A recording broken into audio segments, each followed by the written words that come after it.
What's up, fam? I hope everyone having a great morning, great evening, great afternoon. Today I'm gonna show you how we make our garden rows in red clay using a tiller and peat moss. But before we start making our garden rows, we have to move our blueberry bushes and our raspberries over here because we're gonna be adding another row right here. So we'll have 1, 2, 3, 4, 5, 6, 7, 8 garden rows.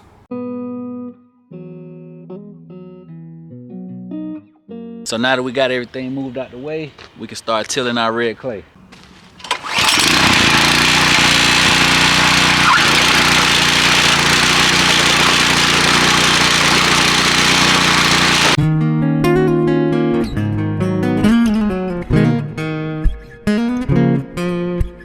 Okay, so now that we ran through our row once with the tiller, we're gonna add some peat moss to our soil and we're gonna till again.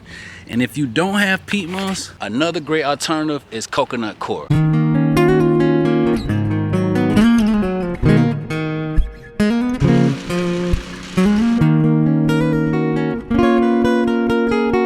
Okay, fam, so check it out. We got all of our peat moss and our red clay mixed together. And this is what it looked like. Check it out.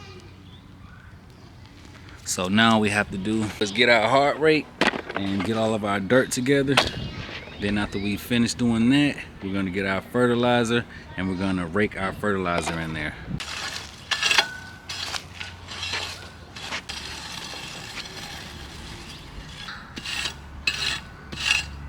Okay, so check it out, fam. Look at our garden row. Now, this is what it looked like when you mix peat moss with red clay. Check it out. The only thing that we have to do now is add nutrients to this garden row. And we will do that by adding compost.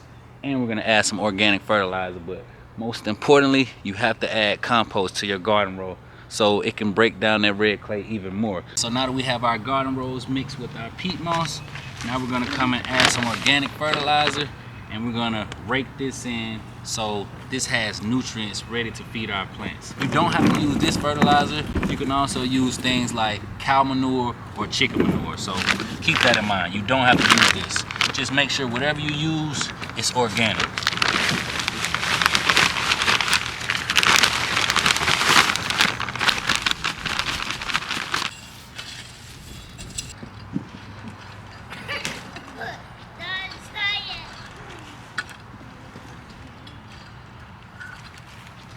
And that's how we make our garden rows in red clay. It's that simple. It's not that easy, especially if you have red clay like ours. So check it out. All you need is peat moss, a tiller, and some type of hard rake to get your rows together. And it's that simple. So now that we knocked that out the way, I gotta rip up these collard green plants because yeah, they're going to seed, and I already have, check this out, some collard green plants over here in containers that's going to seed. So I'll use these to save our seeds. Okay, so check it out, fam. Now that we got all of our collard green plants up, now it's time to plant some bush beans right here. All we have to do before we plant our green beans is add some fertilizer, just like we did with that row right there. We're gonna mix it in, then we're gonna plant our green beans.